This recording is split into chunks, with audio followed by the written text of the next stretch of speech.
সুপ্রিয় শিক্ষার্থীবৃন্দ, তোমরা যে যেখানে আছো নিশ্চয়ই ভালো আছো। করোনা ভাইরাস সংক্রমণ থেকে নিশ্চয়ই স্বাস্থ্যবিধি মেনে সুস্থ আছো। অনলাইন শ্রেণী কার্যক্রম অংশ হিসেবে আমি তপন স্যার, সরকারি হাজী মোহাম্মদ মহসিন কলেজ, খুলনা, আমার অনলাইন ক্লাসে তোমাদের স্বাগত জানাই। আজ আমার আলোচ্য বিষয় উচ্চ মাধ্যমিক পর্যায়ের শিক্ষার্থীদের জন্য হিসাব বিজ্ঞান বিষয়ের দৃশ্যমান ও অদৃশ্যমান সম্পদের হিসাব রক্ষণ। এ অধ্যায়কে আমি কয়েকটি পর্বে বিভক্ত করেছি। আজ এ অধ্যায়ের দ্বিতীয় পর্ব। এ পর্বে যা থাকবে: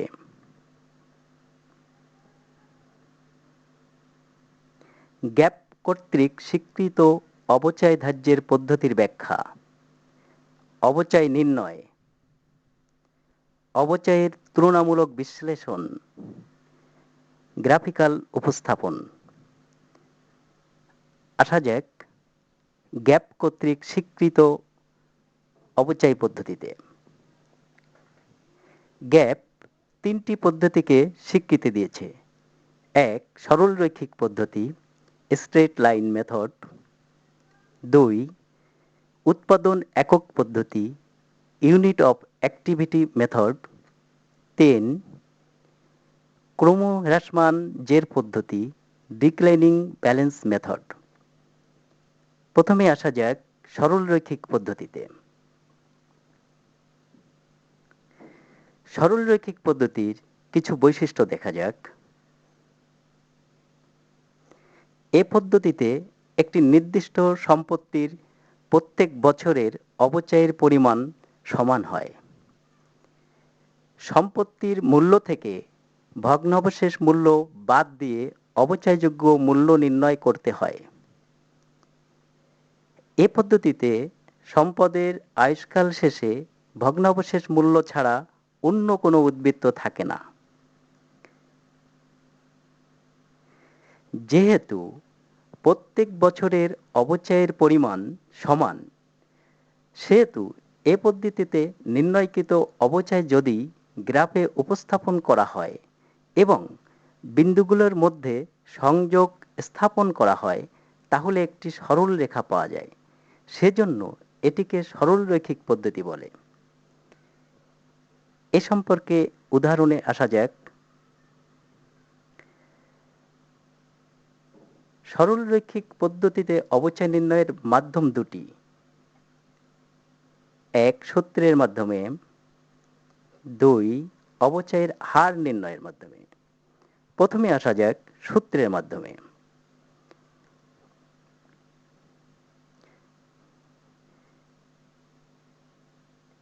একটি উদাহরণ দেখি। পিউ লিমিটেড 2017 সালের একটি মেশিন ক্রয় করে, যার ক্রয় মূল্য 13,000 টাকা, যার আনুমানিক আয়ুষ্কাল 5 বছর এবং ভগ্নাবশেষ মূল্য 1,000 টাকা। এখন আসা যাক সূত্রের মাধ্যমে সমাধানে।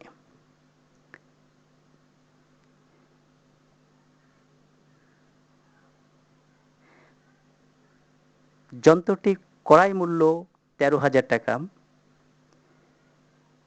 ভগ্নাবশেষ মূল্য 1,000 টাকা, অর্থাৎ আয়ুষ্কাল শেষে ভঙ্গুর অবস্থায় বিক্রয় করলে এটি হতে 1,000 টাকা পাওয়া যাবে। সুতরাং সম্পত্তির মূল্য থেকে ভগ্নাবশেষ মূল্য বাদ দিয়ে অবচয়যোগ্য মূল্য বা অবচিত মূল্য পাওয়া যায়। তাহলে দেখা যাক অবচিত মূল্য কত। অবচিত মূল্য 12,000 টাকা, অর্থাৎ পিউ লিমিটেড যে মেশিনটি ক্রয় করেছিল তার ক্রয় মূল্য 13,000 টাকা ছিল। সেখান থেকে ভগ্নাবশেষ মূল্য 1,000 টাকা বাদ দেওয়ার পর অবচিত মূল্য দাঁড়ায় 12,000 টাকা। এই অবচিত মূল্য 12,000 টাকাকে যদি আয়ুষ্কাল দ্বারা ভাগ করা হয়, অর্থাৎ আয়ুষ্কাল ছিল 5 বছর, তাহলে বছর শেষে বার্ষিক অবচয়ের পরিমাণ দাঁড়ায় 2,400 টাকা। এটি সূত্রের মাধ্যমে করা হলো। এবার আসি অবচয়ের হার নির্ণয়ের মাধ্যমে।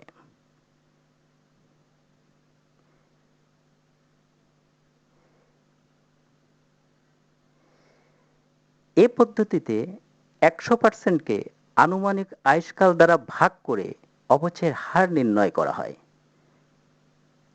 অর্থাৎ অবচয়ের হার হবে 100% ভাগ 5। যেহেতু আয়ুষ্কাল ছিল 5 বছর, সুতরাং অবচয়ের হার দাঁড়ায় 20%। এবার সমাধানে আসা যাক।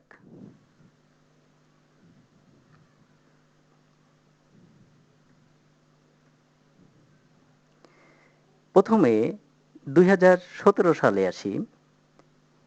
অবচিত মূল্য ছিল 12,000 টাকা। এটির উপর অবচয়ের হার 20% চার্জ করলে বার্ষিক অবচয়ের পরিমাণ দাঁড়ায় 2400 টাকা। সুপ্রিয় শিক্ষার্থীবৃন্দ, অবচয় একদিকে যেমন খরচ, অন্যদিকে সঞ্চয়, এ সম্পর্কে আমি পর্ব 4-এ বিস্তারিত আলোচনা করেছি। যেহেতু সম্পদ মাত্রই একটি নির্দিষ্ট সময় শেষে ক্ষয় বা অকেজ অথবা বিনষ্ট হবে, সুতরাং ভবিষ্যতে সেই স্থলে প্রতিস্থাপনের উদ্দেশ্যে আরেকটি নতুন সম্পত্তি ক্রয়ের প্রয়োজন হয়।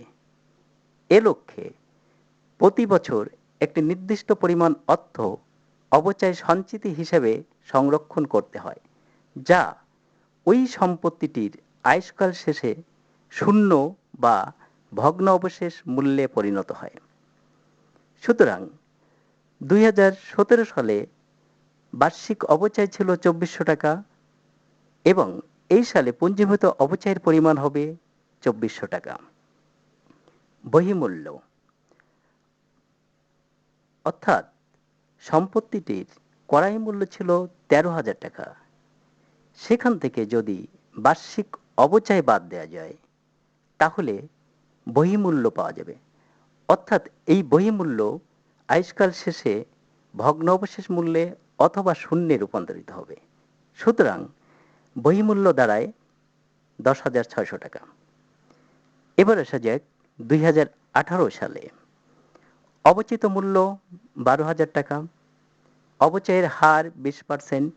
যেহেতু এটি সরলরৈখিক পদ্ধতি, সুতরাং বার্ষিক অবচয় 2400 টাকাই হবে।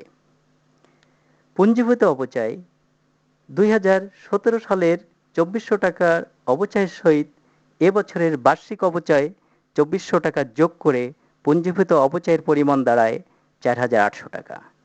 বহিঃমূল্য হবে বিগত বছরের বহিঃমূল্য 10,600 থেকে এবছরের বার্ষিক অবচয় 2,400 বাদ দিয়ে 8,200 টাকা। 2019 সাল। অবচিত মূল্য 12,000 টাকা। অবচয়ের হার 20%, সুতরাং বার্ষিক অবচয় 2400 টাকা। পুঞ্জীভূত অবচয় হবে 4,800 সহিত এবছরের বার্ষিক অবচয় 2,400 যোগ করে 7,200 টাকা। বহিঃমূল্য হবে বিগত বছরের বহিঃমূল্য অর্থাৎ 8,200 থেকে এবছরের বার্ষিক অবচয় 2400 টাকা বাদ দিয়ে 5,800 টাকা। এবার আসা যাক 2020 সাল। অবচিত মূল্য 12,000 টাকা। অবচয়ের হার 20%, সুতরাং বার্ষিক অবচয় 2400 টাকা। পুঞ্জীভূত অবচয় হবে 7,200 সহিত এবছরের বার্ষিক অবচয় 2400 টাকা যোগ করে 9,600 টাকা। বহিঃমূল্য হবে 5,800 টাকা থেকে এবছরের বার্ষিক অবচয় 2,400 টাকা বাদ দেওয়ার পর 3,400 টাকা। আসা যাক 2021 সালে। অবচিত মূল্য 12,000 টাকা। এর উপর অবচয়ের হার 20% গুণ করলেই বার্ষিক অবচয়ের পরিমাণ দাঁড়ালো 2,400 টাকা। পুঞ্জীভূত অবচয় 9,600 সহিত এই 2,400 টাকা যোগ করে 12,000 টাকা। এখানে তোমাদের মনে রাখতে হবে, এটি সেই অবচিত মূল্য, অর্থাৎ আয়ুষ্কাল শেষে পুঞ্জীভূত অবচয় অবচিত মূল্যে পরিণত হবে। এবার আসা যাক বহিঃমূল্যে। 3,400 থেকে এবছরের বার্ষিক অবচয় 2,400 টাকা বাদ দিলে বহিঃমূল্য দাঁড়ায় 1,000 টাকায়। বছর বা আয়ুষ্কাল শেষে অবশ্যই এই বহিঃমূল্য ভগ্নাবশেষ মূল্যে পরিণত হবে। সুতরাং তোমরা বুঝতে পেরেছ। এবার আসা যাক দ্বিতীয় পদ্ধতিতে, উৎপাদন একক পদ্ধতি। কিছু বৈশিষ্ট্য আমরা দেখি। এ পদ্ধতিতে সম্পদের মোট আয়ুষ্কালের মধ্যে মোট উৎপাদন একক নির্ধারণ করা হয়। সম্পত্তির মূল্য থেকে ভগ্নাবশেষ মূল্য বাদ দিয়ে অবচিত মূল্য নির্ণয় করতে হয়। অবচিত মূল্যকে মোট উৎপাদন একক দ্বারা ভাগ করে একক প্রতি অবচয় মূল্য নির্ধারণ করা হয়। এই একক প্রতি অবচয়ের সাথে প্রত্যেক বছরের উৎপাদনের পরিমাণ গুণ করে অবচয় নির্ণয় করা হয়। এবার আসা যাক সেই প্রশ্নে। পিউ লিমিটেড একটি মেশিন ক্রয় করে, যার ক্রয় মূল্য 13,000 টাকা, যার আনুমানিক উৎপাদন ক্ষমতা 1 লাখ একক এবং ভগ্নাবশেষ মূল্য 1,000 টাকা। 2017 সাল থেকে 2021 সাল পর্যন্ত উৎপাদন একক ছিল যথাক্রমে 15,000 একক, 30,000 একক, 20,000 একক, 25,000 একক এবং 10,000 একক। আসা যাক সমাধানে।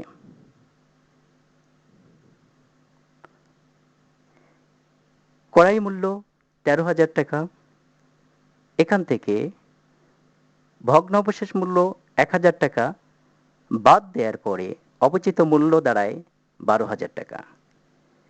এই অবচিত 12,000 টাকা মূল্যকে যদি আমরা মোট উৎপাদন একক দ্বারা ভাগ করি, অর্থাৎ এখানে মোট উৎপাদন একক ছিল 1 লাখ একক, তাহলে আমরা বার্ষিক একক প্রতি অবচয় পাব। অর্থাৎ এখানে বার্ষিক একক প্রতি অবচয় হবে 0.12। আসা যাক সমাধানে।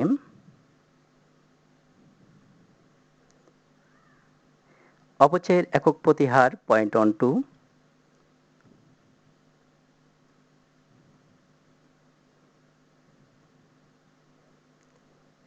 2017 সাল উৎপাদন একক ছিল 15,000 গুণ একক প্রতি হার ছিল 0.12, সুতরাং বার্ষিক অবচয়ের পরিমাণ দাঁড়ায় 1,800 টাকা। এবছর পুঞ্জীভূত অবচয় ওই একই থাকবে 1,800। বহিঃমূল্য হবে, অর্থাৎ ক্রয় মূল্য থেকে বার্ষিক অবচয়, অর্থাৎ 13,000 থেকে বার্ষিক অবচয় 1,800 বাদ দিয়ে 11,200 টাকা। 2018 সাল উৎপাদন একক ছিল 30,000, এর সহিত অবচয়ের একক প্রতি হার 0.12 গুণ করার পরে বার্ষিক অবচয় দাঁড়ায় 3600 টাকা। পুঞ্জীভূত অবচয় হবে বিগত বছরের 1,800 টাকার সহিত এ বছরের 3,600 যোগ করে 5,400 টাকা। বহিঃমূল্য হবে 11,200 থেকে এ বছরের বার্ষিক অবচয় 3,600 বাদ দেওয়ার পর 7,600 টাকা। আসা যাক 2019 সালে উৎপাদন একক ছিল 20,000, এর সহিত একক প্রতি হার 0.12 গুণ করে বার্ষিক অবচয়ের পরিমাণ দাঁড়ায় 2,400 টাকা। পুঞ্জীভূত অবচয় হবে বিগত বছরের পুঞ্জীভূত অবচয়, অর্থাৎ 5,400 টাকার সহিত এ বছরের বার্ষিক অবচয় 2,400 যোগ করে 7,800 টাকা। বহিঃমূল্য হবে 7,600 টাকা থেকে এ বছরের বার্ষিক অবচয় 2,400 বাদ দেওয়ার পর 5,200 টাকা। আসা যাক 2020 সালে উৎপাদন একক ছিল 25,000, এর সহিত অবচয়ের একক প্রতি হার 0.12 গুণ করার পরে বার্ষিক অবচয়ের পরিমাণ দাঁড়ায় 3,000 টাকা। পুঞ্জীভূত অবচয় হবে 7,800 টাকার সহিত 3,000 যোগ করে 10,800 টাকা। বহিঃমূল্য হবে বিগত বছরের 5,200 টাকা থেকে এ বছরের বার্ষিক অবচয় 3,000 টাকা বাদ দিয়ে 2,200 টাকা। এবার আসা যাক 2021 সালে। উৎপাদন একক ছিল 10,000, এর সহিত অপচয়ের একক প্রতি হার 0.12 গুণ করে বার্ষিক অপচয় দাঁড়ায় 1,200 টাকা। পুঞ্জীভূত অপচয় হবে 10,800 সহিত এই 1,200 যোগ করে 12,000 টাকা, যেটি আমরা অবচিত মূল্যের সমান বলেছি। এবার আসি বহিঃমূল্যে, অর্থাৎ 2,200 টাকা থেকে 1200 টাকা বাদ দেওয়ার পরে বহিঃমূল্য দাঁড়াবে 1,000 টাকা। এটি অবশ্যই ভগ্নাবশেষ মূল্যের সমান হবে। এবার আসা যাক তৃতীয় পদ্ধতিতে, ক্রমহ্রাসমান জের পদ্ধতি। আমরা বৈশিষ্ট্যগুলো দেখি। এ পদ্ধতিতে সম্পত্তি হিসাবের উদ্বৃত্তের পরিমাণের উপর নির্দিষ্ট শতকরা হারে অবচয় নির্ণয় করা হয়। এ বিষয়ে একটু চিত্র দেখি। অর্থাৎ সম্পত্তি ধীরে ধীরে অর্থাৎ ক্রমশ নিচের দিকে ধাবিত হচ্ছে, অর্থাৎ এটি আয়ুষ্কাল শেষে এটি বিনষ্ট বা ধ্বংসপ্রাপ্ত হবে। তেমনি অবচয়ও প্রথমে ঊর্ধ্বগতি থেকে নিম্ন গতির দিকে ধাবিত হয়। অর্থাৎ সম্পত্তির কার্যকর জীবনকাল যত কমতে থাকে অপচয়ের পরিমাণ ক্রমশ কমতে থাকে, কিন্তু অপচয়ের হার নির্দিষ্ট থাকে। আসা যাক উদাহরণে। সেই পিউ লিমিটেড একটি মেশিন ক্রয় করেছিল, যার ক্রয় মূল্য ছিল 13,000 টাকা, যার আনুমানিক আয়ুষ্কাল ছিল 5 বছর এবং ভগ্নাবশেষ মূল্য ছিল 1,000 টাকা। এবার আসি সমাধানে।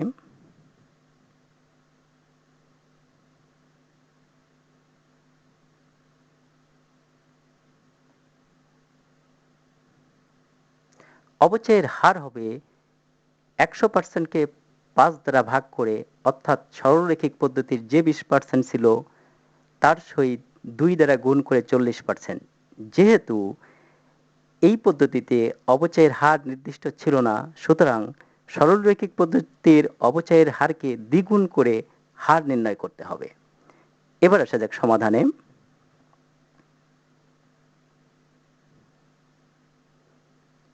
2017 সাল। সুপ্রিয় শিক্ষার্থীবৃন্দ, এখানে একটু মনে রাখতে হবে, ক্রমহ্রাসমান জের পদ্ধতিকে তড়িৎ পুনরুদ্ধার পদ্ধতি বলা হয়। এ পদ্ধতিতে প্রাথমিক বছরগুলোতে অপচয় অধিক হারে দেখিয়ে পরবর্তী বছরগুলোতে কমিয়ে দেখানো হয়। দ্বিতীয় ও পরবর্তী বছরগুলোতে অব্যবহৃত পূর্ববর্তী বছরের অপচয় বাদ দেওয়ার পরবর্তী মূল্যের উপর অবচয় ধার্য করা হয়।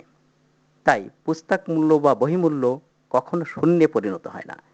সুতরাং এটি প্রারম্ভিক মূল্যের উপর অবচয় ধার্য করতে হয়। অর্থাৎ প্রারম্ভিক মূল্য ছিল 13,000 টাকা, এটির উপর 40% অবচয় কেটে বার্ষিক অবচয়ের পরিমাণ দাঁড়ায় 5,200। পুঞ্জীভূত অবচয় 5,200, বহিঃমূল্য হবে 13,000 টাকা থেকে বার্ষিক অবচয় 5,200 বাদ দেওয়ার পর 7,800। 2018 সালে এই 7,800 হবে প্রারম্ভিক মূল্য।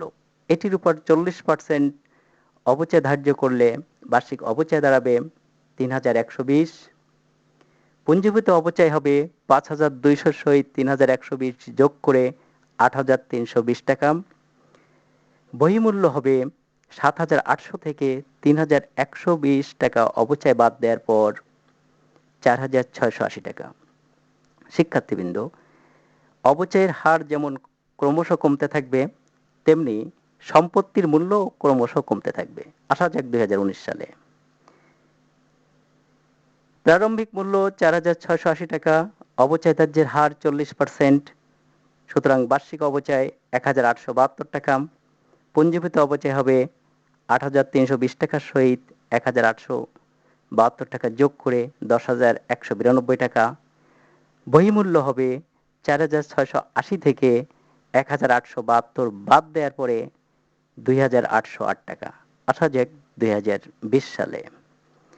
প্রারম্ভিক মূল্য দাঁড়াবে 2,808, এর উপর 40% অবচয় ধার্য করলে বার্ষিক অবচয়ের পরিমাণ হবে 1,123 টাকা।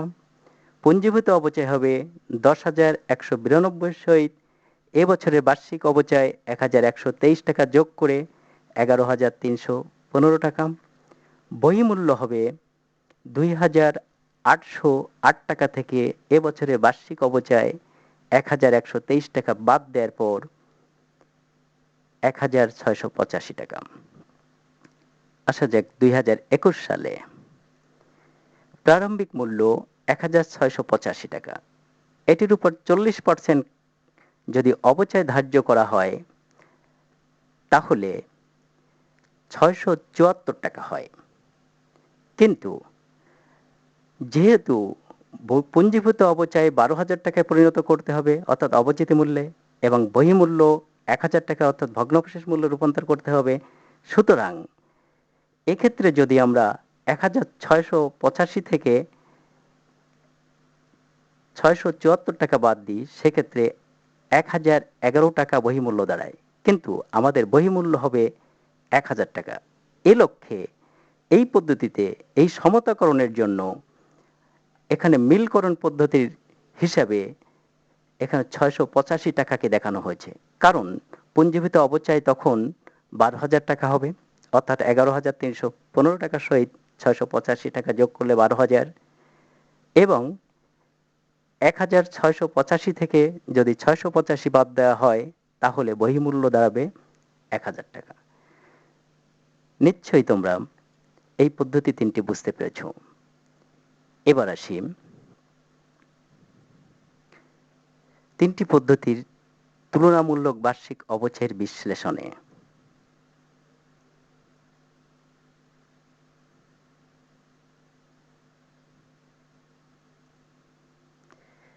তিনটি পদ্ধতিতে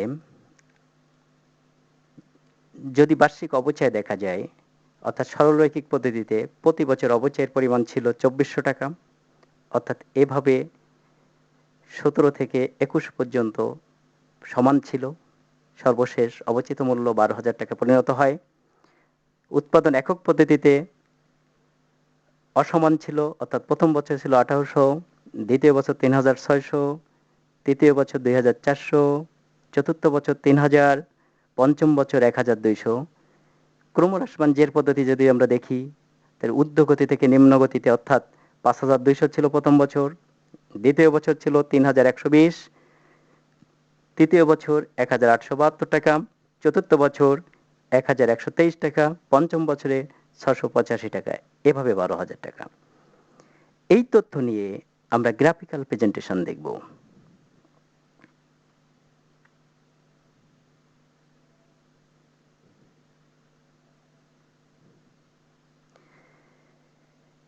সুপ্রিয় শিক্ষার্থীবৃন্দ, আমি প্রথমে একটি কথা বলেছিলাম, সরলরৈখিক পদ্ধতি যদি গ্রাফে উপস্থাপন করা হয় তাহলে একটি সরল রেখা পাওয়া যায়, এ কারণে এটিকে সরলরৈখিক পদ্ধতি বলা হয়। আমরা ওই এক্স অক্ষে বছরগুলো দেখছি, ওয়াই অক্ষে অপচয় পরিমাণ। অর্থাৎ সরলরৈখিক পদ্ধতিতে অপচয়ের পরিমাণ ছিল 2,400 টাকা, অর্থাৎ এই 2,000 এবং 3,000-এর এই স্থানে, অর্থাৎ এটি একটি সরল রেখা, সুতরাং এটিকে সরলরৈখিক বলা হয়, আমি আগেই বলেছি। উৎপাদন একক পদ্ধতিতে অপচয়ের পরিমাণ কখনো ঊর্ধ্বগামী কখনো নিম্নগামী এভাবে ছিল, এবং ক্রমহ্রাসমান জের পদ্ধতিতে অপচয় ছিল ঊর্ধ্বগামী থেকে নিম্নগামী, অর্থাৎ এভাবে।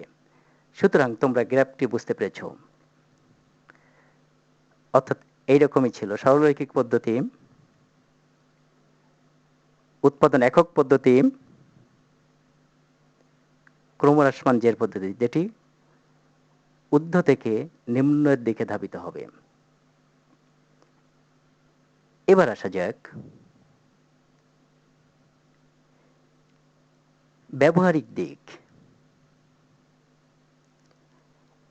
এ সম্পর্কে ওয়েগ্রান্ড, কিশো অ্যান্ড কিমেল তাদের অ্যাকাউন্টিং প্রিন্সিপালস গ্রন্থে একটি জরিপ করে তারা দেখেছেন যে সরলরৈখিক পদ্ধতির ব্যবহার অধিক, অর্থাৎ সেখানে তারা দেখিয়েছেন 83% মতো কোম্পানি বা ব্যক্তি সরলরৈখিক পদ্ধতি ব্যবহার করে, এক্ষেত্রে অন্যান্য পদ্ধতি ব্যবহার হয় 8%, উৎপাদন একক পদ্ধতি ব্যবহার হয় 5% এবং ক্রমহ্রাস পাঞ্জের পদ্ধতি ব্যবহার হয় 4%। সুতরাং তোমরা বুঝতে পেরেছ সরলরৈখিক পদ্ধতি অধিক ব্যবহারের জন্য এটি একটি জনপ্রিয় পদ্ধতি। সুপ্রিয় শিক্ষার্থীবৃন্দ, আজ এখানেই এ পর্ব আমি শেষ করছি, অর্থাৎ পরবর্তী পর্বে যা থাকবে